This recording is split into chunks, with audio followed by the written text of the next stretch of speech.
Yo, what is up, everybody? I just want to make sure before we plunge in that everything is adequately set up. I am so excited as always.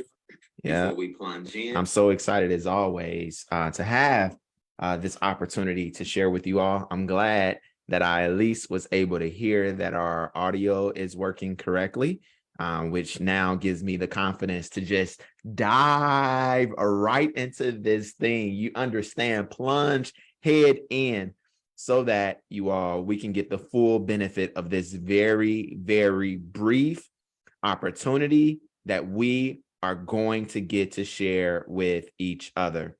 Hey, I always like to start my segments even before I remind you all of who this is, because we have folks who are going to definitely be checking in from Social and Emotional Learning Plus, our Facebook Village, our private group whereby we have a safe and protected space to have ongoing conversation about our personal and communal development so that we can be the people that our kids and that our communities deserve. But in addition to that space, I know that we have folks who are going to be checking in by way of areas where this is going to be reposted, and that's absolutely amazing. Hey, with SEL Plus, our aspiration, as you see it here, is to be about the empowerment of adults so that ultimately together we can be a part of transforming education, the landscape of education, especially in urban settings.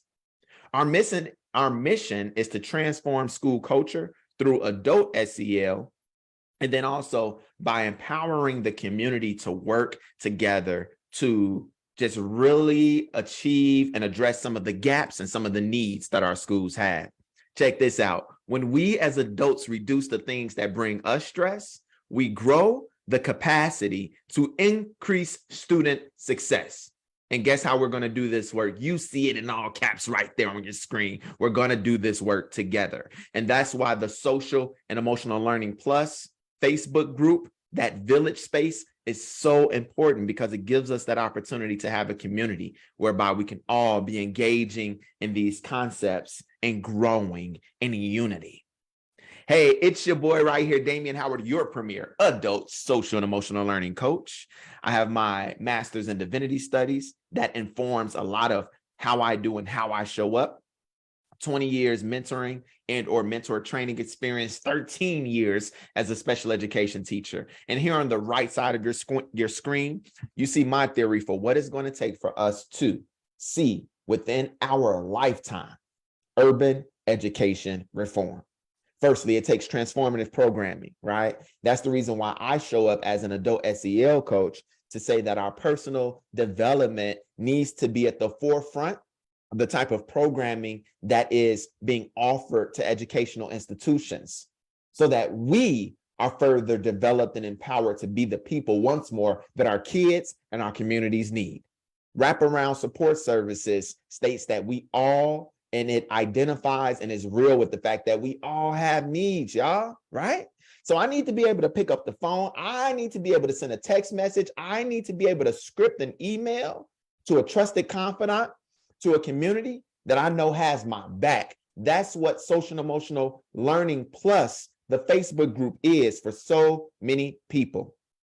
And then also, I know you see it here on the screen, it reads big wins. I'm all about public wins so that the world knows, so that our nation hears the president, Madam Vice President, your mayors, your aldermen, so that they understand we're doing something special here.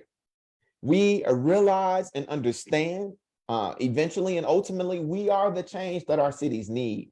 We are the change that our homes need, that our schools need, right? So we are about the work of developing ourselves, and the more, right? We have public wins. We're like, give us the resources to do exactly what it is we need to do so that we can impact the change that we all want to see in our cities and our nations. You are once more, it is your friend, Damien Howard, your Premier Social and Emotional Learning Coach, here with this weekly live Facebook session to just let you all know what it is we're focusing on for this month. And you saw it when you all clicked this post, wherever you clicked this post in whatever space you were introduced to this, that our theme for this month is stepping outside of our comfort zones. I just have a brief moment to share with you all an experience that I had just this week. You all, this parent work is taking off. It took me 5 years, but eventually or contemporaneously here in my city, and I live in Chicago, more and more schools are starting to take notice of the importance of what CASEL, the Collaborative for Academic and Social and Emotional Learning, is going to focus on all this year, culminating in their November event that says adult SEL is important. Who is doing this work in a culturally sensitive type of way, right?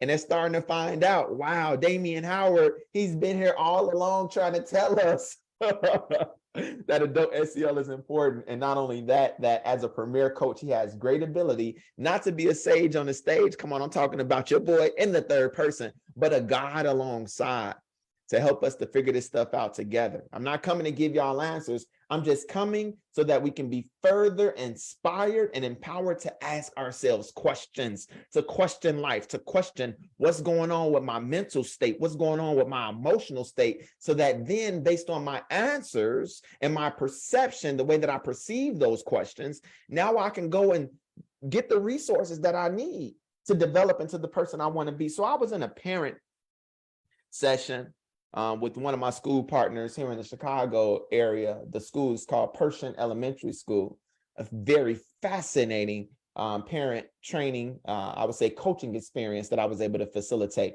And one of the parents who has a very unique cultural experience said, hey, Damien, I disagree with your premise that we need to step outside of our comfort zones. So let me be real with the village today and let you all know that I felt some type of way about her raising her virtual hand and saying that she disagrees, because at that point, you all know how I show up. I didn't show up, as this wide sage saying you need to step outside of your comfort zone. If you don't step outside of your comfort zone, you're going to be tripping up. You're going to not be who you're called to be. You're going to be, I didn't show up with that type of energy.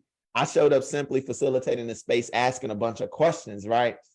However, she had a very visceral response to the whole concept. So I dealt with myself. I got over my own stuff that I had going on. And let's just be real. Sometimes we have stuff that's going on. And that's the reason why we keep showing up here, so that we can be real with the fact that we have stuff that's going on and get language and get strategies to help us to address that stuff that goes on in our lives and in our internal spaces. So I continued to listen to her. And she said something that's very profound. And I said, when I hit live this week on Thursday at 10 o'clock with our friends, with our village, I have to let you all know that conversation that transpired with Pershing Elementary School teachers here on Chicago South Side. That parent said this. She said, Damien, I don't step outside of my comfort zone because, and I'm kind of paraphrasing here, stepping outside of my comfort zone equates to stepping outside of my safety zone. Ooh, let me say it again. She was like, don't tell me I need to step outside of a comfort zone, because what I've come to realize and believe and even experience, that every time I try to step outside of my comfort zone, I don't feel safe. And I get it. And I got it immediately, because I even think in my own personal life, right? Some people that I've tried to share my story with, some people that I've tried to share my goals with, some people that I've tried to state very explicitly, this is what I'm aspiring towards. And they would say, you're too slow, you're too this, you're too black, you're too short, you're right? They would have all type of reasons and rationales as it pertains to why they should use shaming as a technique to keep me from doing what it is that I need to do to become who it is that I think I've been predestined to be, who I think and believe that I'm purposed to be. So I get why she said stepping outside of my comfort zone equates to me not being safe. That's why I wanted to hit live today to speak to parents, to speak to educators, to speak to all of the other folks rocking with us in this village, and just really call out the fact that if we're going to step outside of our comfort zones to achieve things that are different than the realities that we're faced with today, guess what? We need to make sure that we're simultaneously working towards creating what we're calling safe zones. Woo! I'm glad that I have social workers and counselors on my team to work on our lesson plans, because the stuff they come up with that is empirically based, research backed, I'm like, y'all are so on point.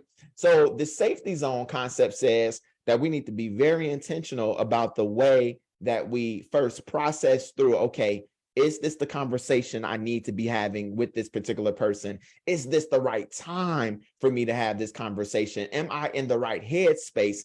Am I in the right emotional space that when I show up, I can get the results that I'm anticipating to get by having the type of conversation I need to have, so that I can verbally process with somebody what's going on in my mind and what I believe is going on in my life to propel me to where I'm trying to go. You see, too often folks did not get to where it is they want to go because we have not found safe enough spaces to verbally process with loving individuals what it is we are trying to think through, what it is that we need to say, how I need to get it. Listen, you need a space whereby you don't have to first get it all neat, get it all buttoned up and make sure you have the right language, the semantics and the syntax on point. No, I need a space just like I had to go to yesterday and be like, y'all, guess what? This don't make no sense. And I know this ain't real fear. It got to be anxiety because it's not grounded in reality. It's grounded in something else that's stupid. But I'm feeling like off about my unique freedom that I have. Y'all, I got a very unique freedom of my time to be able to say, it's Thursday, it's 10 o'clock, let me go live.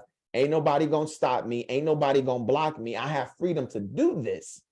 But I recently have found myself going to a place of feeling like my freedom might be compromised.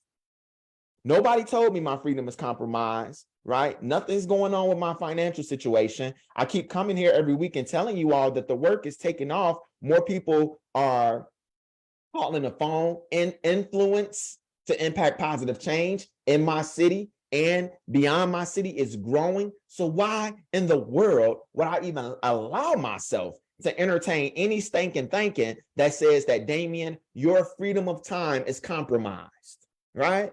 That is some type of anxiety that is trying to fester and present itself to stop me, right, from making the growth and continuing the progress that I need to make to be the change agent that I've been made to be. Do you hear me, y'all?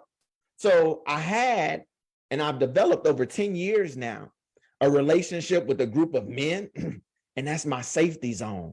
I don't have to wait to get it neat. I don't have to wait to get the language. I don't even have to really overly process my emotional state, because that group, those men, they have capacity to receive Damien however I show up and help me to work through it, and to remind me again of just kind of my faith commitment and my faith premise and how I should be thinking through that with the stuff that I'm faced with and the stuff that I'm going through. Do you have a safe zone? Do you have partners, trusted partners, loving partners that you can verbally process through life with, that then encourages you and helps you to muster up just that little bit of energy to be like, yeah, I think I can be uncomfortable. I think I can take this next step. I think I can start to see myself as financially free. Do you have a safety zone? We need those safety zones so that we can be further empowered to trek into our comfort zone spaces. I tell you all, that conversation with that parent, and I love when this happens, I believe has empowered me with new language and even a new approach to this particular topic that has transformed my work, that has transformed my practice. I simply showed up with a willingness to be vulnerable, to be open, to be fully me, authentically me. I showed up with the willingness to deal with my own stuff, to deal with my own frustration, to deal with my own bias, and allow this lady, right, to share her truth, even though her truth did not coincide with my truth, or the way that she stated her truth, made me feel some type of way about how I was showing up. I think that's a better way for me to put it, to kind of adequately state what was going on. She had that space and she grew me in that moment. Why, right? And she was able to grow me in that moment because through this work and through this practice, we are creating safety zones for people to then think about and reorient their thinking to be more comfortable to step outside of their comfort zones. Hey, so the lead question this week is this: how can you stepping outside of your comfort zone benefit you this week? Again, I don't show up with any assumptions for what you need to do, how you need to do it. Guess what? All Damien Howard can do is offer some inspirational and empowerment words to influence. I cannot change you. You cannot change me. The only way that we're going to change is an internal commitment for us to change ourselves. So I'm not telling you how you need to step outside, but based on this conversation, how this has piqued your interest, the thoughts that are swirling through your mind right now, how might stepping outside of your comfort zone benefit you this week? And maybe you might be like my friend, Damien, I don't need to step outside of my comfort zone because my comfort zone is a safety mechanism that helps me to sustain what's up. Hey, if that's you, great. I want to hear and learn of your perspective because just like my friend earlier this week, I love how you have the ability to inform and even transform my practice when I can learn of your perspective. I'm so grateful and elated for this work. I need y'all to hit that chat, to comment below. How are you how are you thinking about stepping outside of your comfort zone? How can it potentially be beneficial this week? But in addition to that, hit the comment section, go to the chat and let me know, how can I serve? How can I be helpful to your parent groups? How can I be helpful for your teacher groups with our virtual professional development that we have on topics just like this every single month? What do you all need from me as your premier social and emotional learning coach? When you let me know that, please believe I will be in contact with you all. And I'm so elated and grateful for you trekking through this conversation because I believe that the reminders given here are going to help you and your own lived experience. It is your boy, Damien Howard, your premier social, let me say it this way for the conversation we're having now, your premier adult social and emotional learning coach, signing off. My peeps, peace out. Thank y'all.